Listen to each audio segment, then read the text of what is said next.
You know, I've been shopping for appliances and electronics for over 30 years now, and I remember when a television was something you bought once and kept for a decade or more. These days, the pricing feels different. I was browsing online the other day, and I couldn't believe what I was seeing. 75-inch screens with technology that didn't even exist a few years ago, marked down to prices that would have been impossible back in 2020. Something has shifted in the market, and if you're in the market for a new TV this December, you need to understand what's actually happening with these prices right now. Before we dive into the details here, I'd appreciate it if you'd take a second to subscribe to the channel and hit that like button.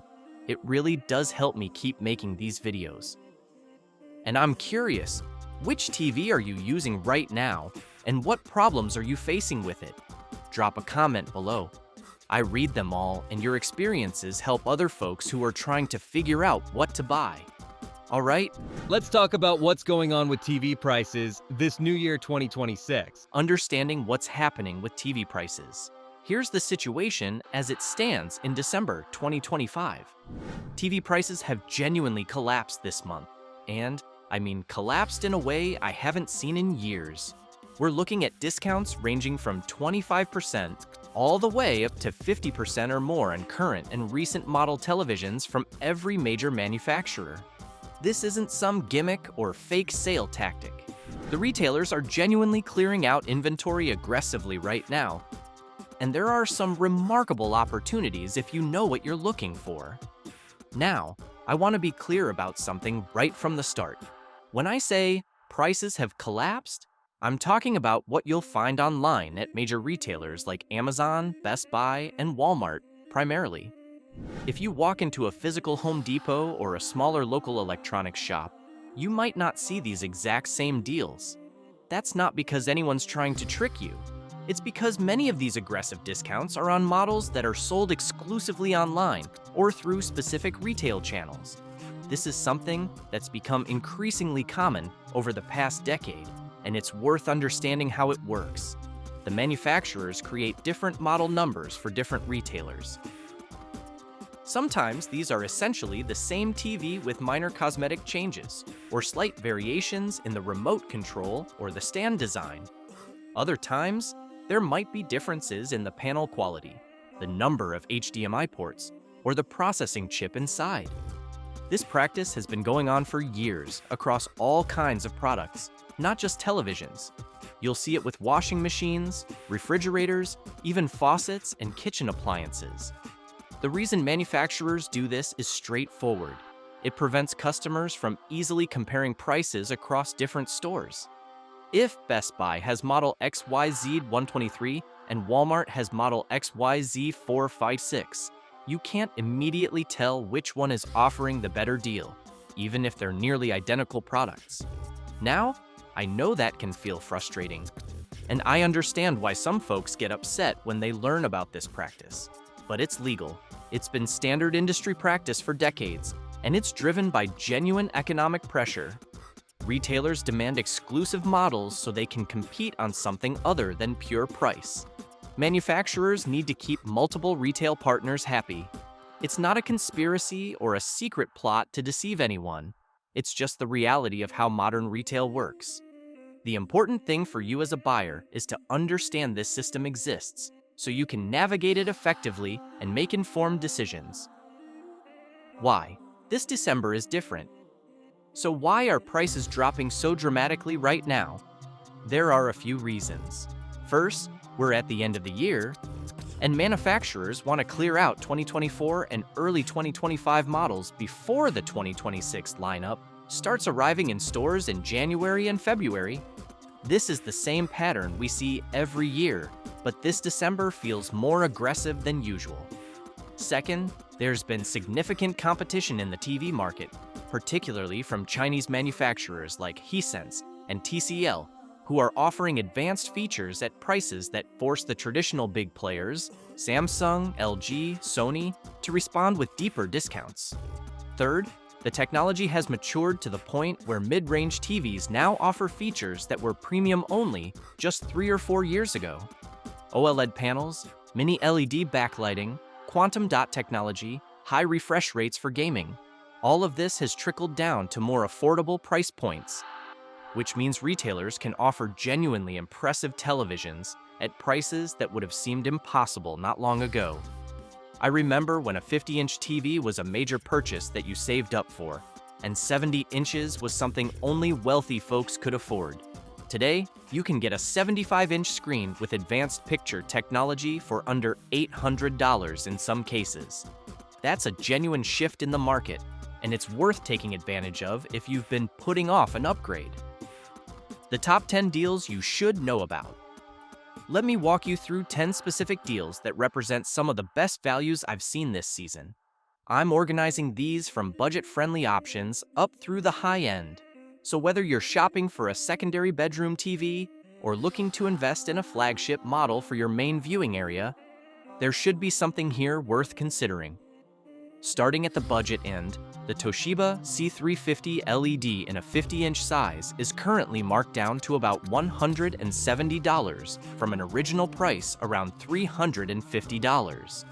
Now, this is a basic television. It's not going to blow your mind with picture quality, but it's a solid 4K Fire TV with Alexa integration and HDR support. For a guest room, a kid's room, or a kitchen, this represents exceptional value. The original Toshiba brand has changed hands over the years, and these current models are made under license. But the quality control has been decent in my experience, and at this price point, it's hard to find a better option for a secondary screen. Moving up slightly, Amazon's own Fire TV 4 series in a 55-inch size is running around $370, down from $460. This is Amazon's house brand, which means it's manufactured specifically for them by an ODM partner. The picture quality is respectable for the price, it integrates seamlessly with Alexa and the broader Amazon smart home ecosystem, and it has 4K with HDR10 and HLG support. If you're already invested in the Amazon ecosystem with Echo devices and Fire TV sticks, this makes a lot of sense as a coordinated purchase. The main limitation is that it uses Fire TV OS, which some people find more limiting than Roku or Google TV, but that's a personal preference issue. In the mid-budget range, trends, there's an Insignia QF Series QLED 55-inch model marked down to about $230 from $400. Now, Insignia is Best Buy's house brand, so you'll only find this at Best Buy or through their online store. This particular model uses quantum dot technology, which means better color saturation and brightness than a standard LED panel. It includes Dolby Vision and Dolby Atmos support, and it runs Fire TV as the operating system. At under $250 for a quantum dot TV, this is genuinely impressive value. The build quality won't match a flagship Samsung or Sony, but for the price, you're getting technology that was premium tier just 5 years ago.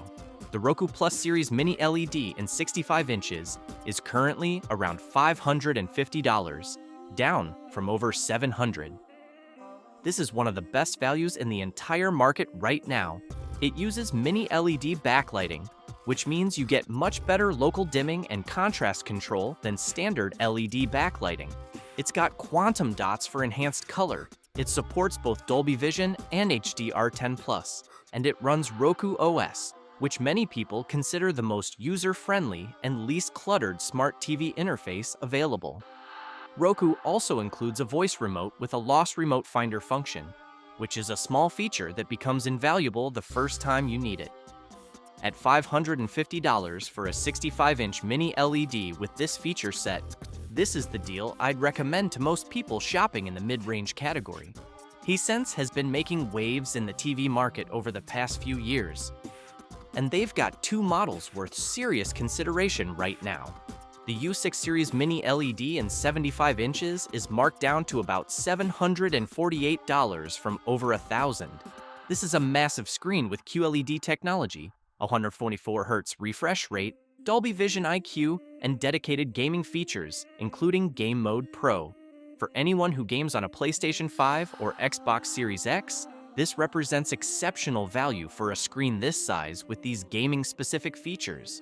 The picture quality won't quite match LG or Samsung's flagship OLEDs, but at this price for this size, nothing else comes close.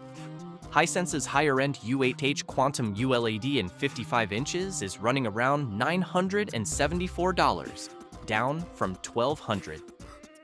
This model uses mini LED backlighting with significantly more local dimming zones than the U6 series, which means better contrast control and less blooming around bright objects on dark backgrounds. It can hit peak brightness levels around 1500 nits, which is genuinely impressive and makes HDR content really pop. It runs Google TV as the operating system, and it uses quantum dot technology for enhanced color volume. If you're looking for a mid-size screen with flagship-level picture quality at a non-flagship price, this is worth considering. TCL has introduced an interesting model called the A300W NXT Vision Lifestyle TV in 65 inches, currently marked down to about $1,000 from $1,300. This is TCL's answer to Samsung's Frame TV. It's got a matte screen to reduce glare, an art mode that displays artwork or photos when you're not watching content, a flush wall mount included in the box, and a wood frame design option. It's a QLED panel with all the modern features you'd expect, but the styling is clearly aimed at people who want their TV to blend into their decor when it's not in use. If aesthetics matter to you and you like the Frame TV concept but don't want to pay Samsung's premium pricing, this is worth a look. Moving into the premium category, the Samsung S84F OLED in 65 inches is currently around $950, down from $2,000. This is a 2025 model, and at 50% off, it represents one of the best OLED values available. It uses Samsung's Tizen operating system, includes their Vision AI processing for upscaling and motion handling, supports HDR10+ and all the major HDR formats, and offers the infinite contrast and perfect blacks that OLED technology is known for. The main consideration with Samsung's OLEDs is that they don't support Dolby Vision. They use HDR10+ instead, which is Samsung's preferred format. For most content, this won't matter, but if you're heavily invested in the Apple ecosystem or you care specifically about Dolby Vision, you might prefer LG's OLED options instead. Speaking of LG, the C4 OLED Evo in 55 inches is running about $1,200, down from $1,500 or more depending on where you look.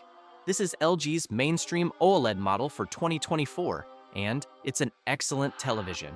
It uses LG's Alpha 9 AI processor, includes 4 HDMI 2.1 ports with full 48 Gbps bandwidth, supports 144 Hz refresh rates with VRR and G-Sync for gaming, and offers both Dolby Vision and HDR10 support. The EVO designation means it uses LG's brighter OLED panel technology, which addresses one of the traditional concerns about OLED, peak brightness in very bright rooms. If you're a gamer or you watch a lot of HDR content and you want the OLED experience with maximum format compatibility, the C4 is an outstanding choice.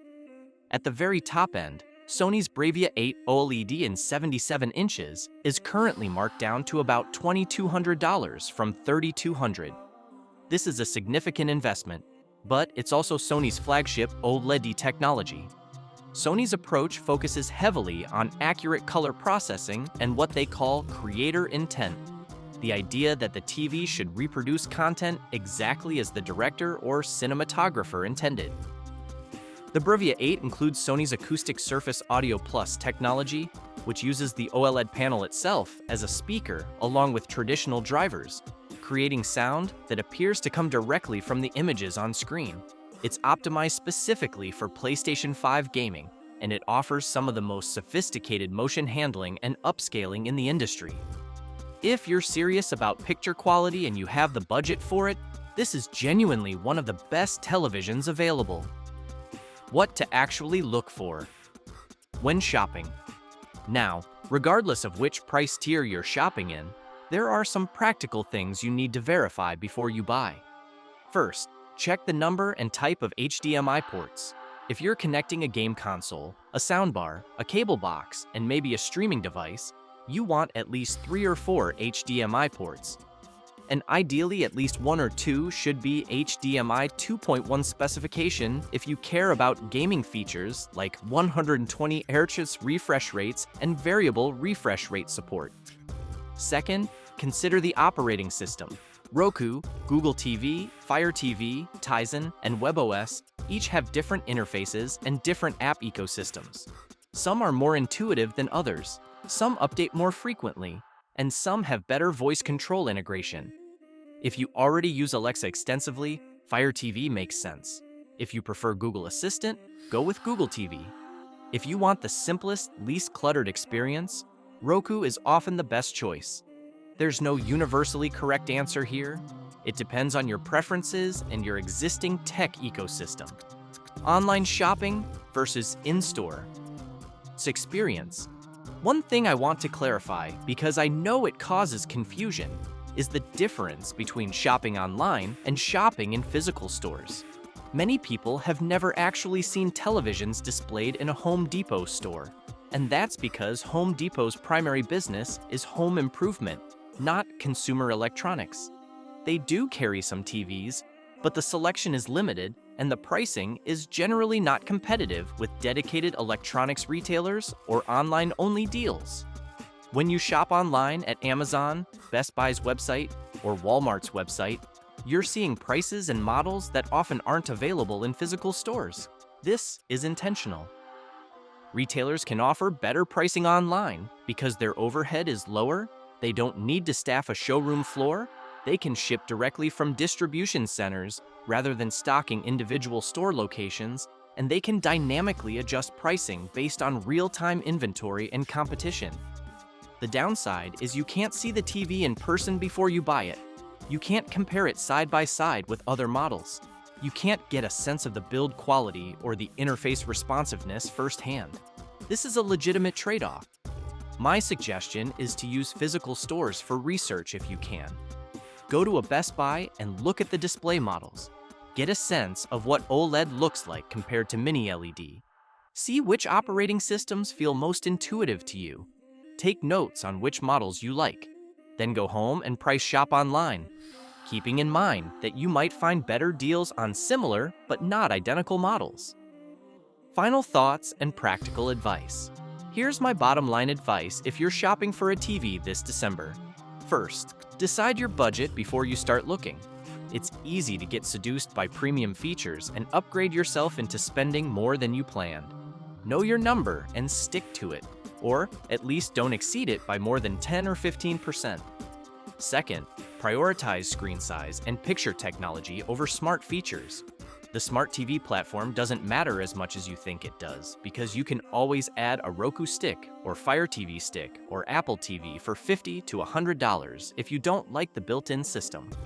What you can't easily change is the screen size or the panel technology. Get the biggest, best quality panel you can afford. Third, don't wait too long. These aggressive December discounts are inventory clearing sales. When the models sell out, they're gone and won't be restocked. If you see a deal that meets your needs and fits your budget, buy it rather than waiting for something marginally better. The difference between a very good deal and a perfect deal is usually negligible, and the risk of missing out entirely while you deliberate is real. Fourth, don't stress too much about making the absolute perfect choice. Any modern 4K TV with decent reviews from a reputable manufacturer will provide a good viewing experience. Yes, there are differences between models, but most people can't tell the difference between a mid-range Mini LED and a flagship OLED under normal viewing conditions, unless they're directly comparing them side by side. Buy something good enough, enjoy it, and don't second-guess yourself endlessly. Fifth, read actual user reviews, not just professional reviews. Professional reviewers are looking at technical specifications and lab measurements. Regular users are talking about real-world reliability, customer service experiences, and whether the TV actually works well in a normal living room. Both perspectives are valuable. And finally, remember that this is just a television. It's an appliance. It should make your life better and more enjoyable, not become a source of stress or regret. Buy something that fits your needs and your budget, set it up, pispornol, and then just use it and enjoy it. That's the whole point. I hope this has been helpful in navigating the TV market as it stands right now in December 2025. If you found this useful, I'd appreciate if you'd subscribe and leave a comment letting me know which TV you're leaning toward or what questions you still have. I try to respond to as many comments as I can, and your feedback helps me know what to cover in future videos. Thanks for watching, and good luck with your shopping.